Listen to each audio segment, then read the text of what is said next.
And I'm not going to use the microphone if that's all right. First of all, I want to thank Steele County, DPOU, for putting this on. Fantastic turnout tonight. It's great to see, coming from a community. To see the support is absolutely fantastic. I spent a lot of time trying to figure out what I was going to say tonight. I mean, I'm in a room with everybody's friendly. That's kind of unique. We've got on the all these forums and everything. Everybody here is on the same side. So, you know, I can't really give you my stump speech, can I? I mean, that table over there, my helpers, I mean, they can recite it for me. They don't have to say that. So, I wrote down what my second speech would be. And that one simply says, you know, what Tom said. And then I can sit down and we'll get back on time, right?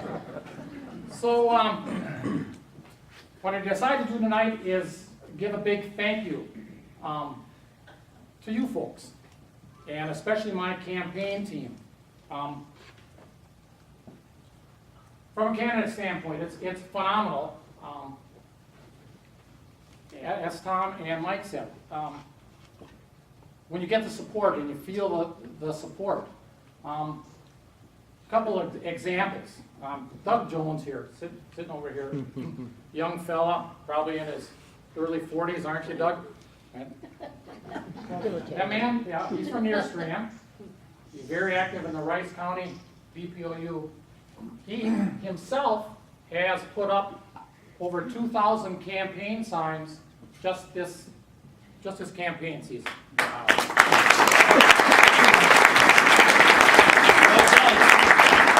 And he brought a fire truck for us to use in the parades. I mean, it's stuff like that. We've got Brian Pocket is sitting over here. Brian, I think, is involved in, I can think at least 4 campaigns that you're working on all the time. And it was on more than one occasion where I picked up the cell phone and I called you, Brian, and what I say? I said, I'm in the valley, I'm not feeling it today, right? So I hang up the phone, I'm done talking to him, and yeah, I'm on top of the mountain and feel good about it. So again, I can't say from a candidate standpoint, thanks enough. It truly is appreciated. We've got 3 weeks to go. I'll tell you what, Mr. Swigum, can you come up and center on? Why don't you guys come up here, could you, please? Vern and John, why don't you guys come on up too? Vern and John, come on up too. I can tell you right now, right now my wife Mona is going, what in the world is that guy doing right now? We're going to do a team building event. Stand over here. Grab the hold of this. You over there. Steve, keep going. Vern, John, come over here. Okay. All right.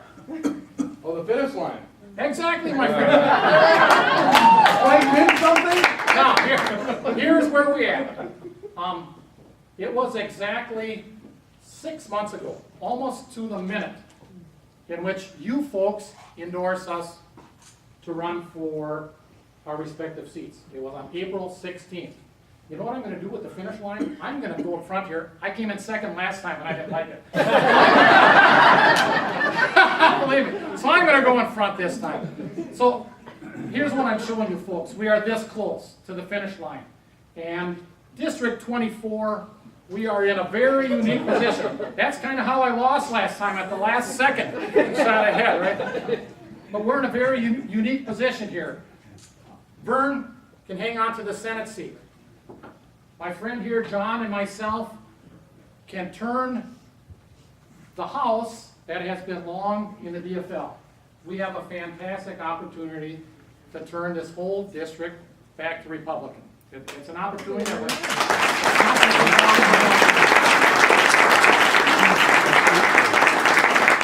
So we're this close. And I know I thanked you earlier, and it's difficult to ask, but in order for the 3 of us to cross this finish line in 3 weeks, 21 days, we're going to need your help just a little bit more. Whether it's helping out with our final lip drops, we're going to have some phone banks coming up down the stretch here, just a little bit more. And just that show of support, honestly, truly, means a lot to us guys here. That's all I have. We really need your help. Thank you for all the help that we've had.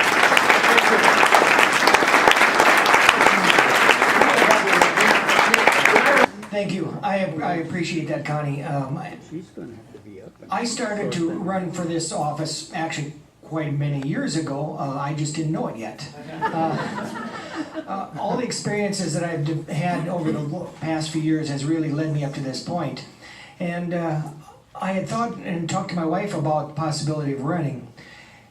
But the last 3 options that were given for redistricting put Waseca, the town that I live in, Tony Cornish's area. So I said, well, I'm not going to run against Tony. He's a great legislator and one we need to keep up there. And then when the courts came down and put the district right back together again, I said, okay, this is it. And I said to my wife, I said, I'm going to be running against Corey Kath. Well, that was the last time that I knew I was running against until well after the final days of the filings. Because if you noticed, I talked to Connie and said, how much work is it? And she says, it's grueling. No, she didn't say that. She said it is a lot of work. And she says, well, why would you want to run for that? And I said, well, you know, the controversies and stuff we've had at Trinity, that's the church that I'm an administrator for, I really think maybe it might be easier up there. As you know, church politics can be just as tough as the legislature. But the reality is that I had to go through a primary. So then I wasn't sure whether I was going to run, and then the filing came and wasn't sure who I was going to be running against, and finally I knew who I was going to be running against. And it is because of a lot of people around this tables here. My team has been working hard ever since that first day that we worked together. We put together a great team and a lot of support. There's one person in here that we've kind of talked about before, and I'd like her to stand up. It's my wife, Susan.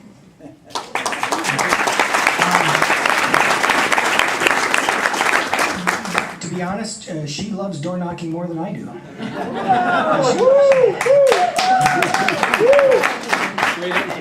And it is that help and that support for us to do that, to be there. But it also is the people around these tables. Every time I turned around, people were helping me. And so you guys are really the backbone. And as we've heard from a couple of others today, we couldn't do it without your help, but we're going to need more as well. It's something that I'm proud of, to serve this district. I'm proud to be your representative. I'm proud to really know that you're supporting me and really helping out with what's going on here today. So I'm going to leave it at that, but to say this. I have a saying that I like, and that is, if you think you can or you think you can't, you're absolutely right. I know I can, and I know I will. And I'm going to ask the question of you. If we think we can or we think we can't, we're right. What do you say? We can. We can. Absolutely we can. And it's because of your support, and it's because of all that you do. And so I just ask you to keep us in your prayers, keep us in your hearts, and talk it up. It is, as everybody says, this is an important election today. And we are going to win November 6th because we're all together. We're working at it together, and we need to. This is an opportunity for us. This isn't something that we need to downplay. This is our opportunity. And I have all that hope and faith that we will. So thank you very much for all your support.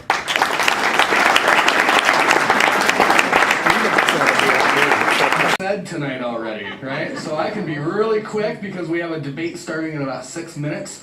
So I don't want to keep you. A lot of the time, Vern, you know, it's not a very common name. And a lot of the times I go into meetings or, you know, running for state senate and they say, oh, we thought you'd be older. Yeah, he's like 40. Thank you all very, very, very much for what you do. I know that a lot of you have been out helping all of us. I'm brand new at this. So I've gotten a lot of opportunity to speak with Senator Han and Mike Perry and Dick Day and Gil Gutnick, Connie Ruth, and it was like, how do you do all this? How do you take all this new information and turn that into something valuable? And Gil Gutnick summed it up really well for me one day at lunch. I go, Gil, 5 minutes. What's the problem with politics? What is it I don't know? Vern, the problem with politics is that politicians are measured by what they spend and not what they save. And yes.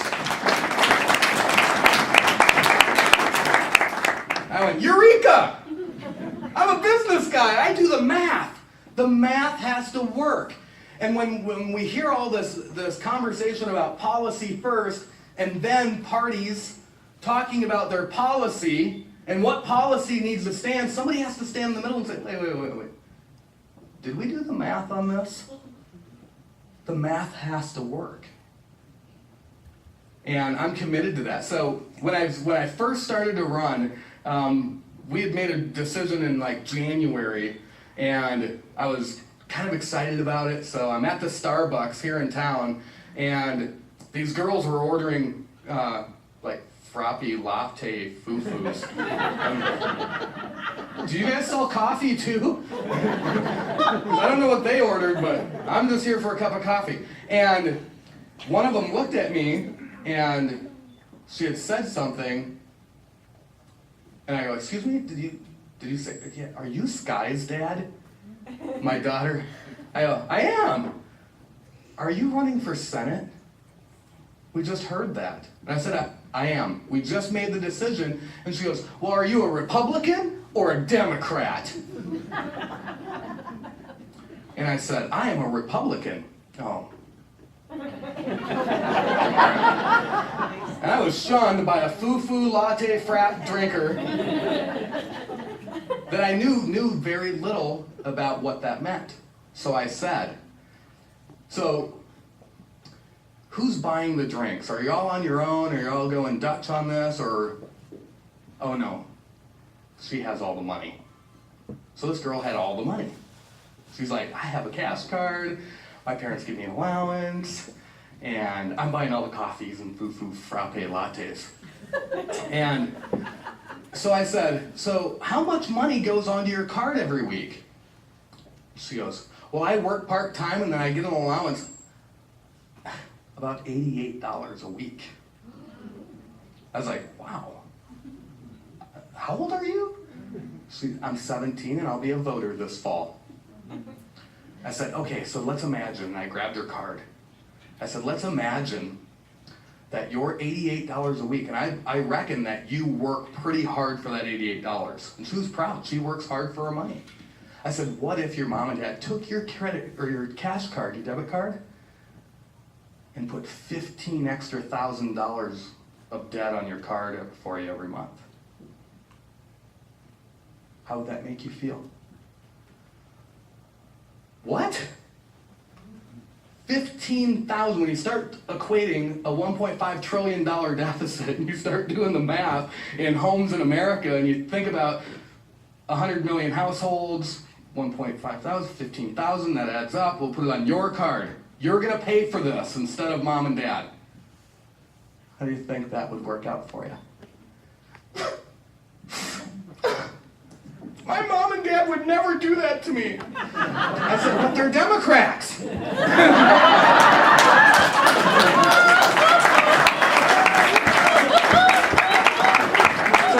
that was my first stump speech. And I did it at a Starbucks. What you will find is that I have tons of energy. I wake up at 6:15 in the morning in fourth gear. Right, honey? Or earlier. And I only work half days. About 8 a.m. to 8 p.m. 7 days a week. Because you gotta take a break and you have to recharge. Maureen Sheard sent me this morning. I have to share this, I'm so sorry, but I have to. Before I do that, Pam Caesar, I don't know, there's Pam. And Maureen and team, you guys have been so absolutely amazing. The number one thing that they do for me, and they do so much, but our team is the greatest encouragers that I've ever had the pleasure to work with. Thank you so very, very much. Yes.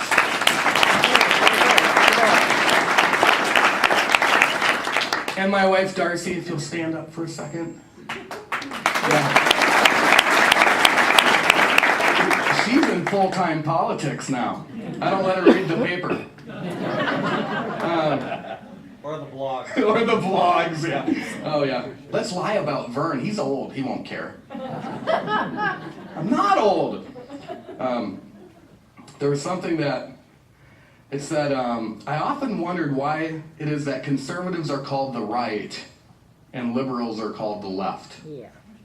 And then I stumbled upon a Bible verse that said, the heart of the wise inclines to the right, but the heart of the fool to the left.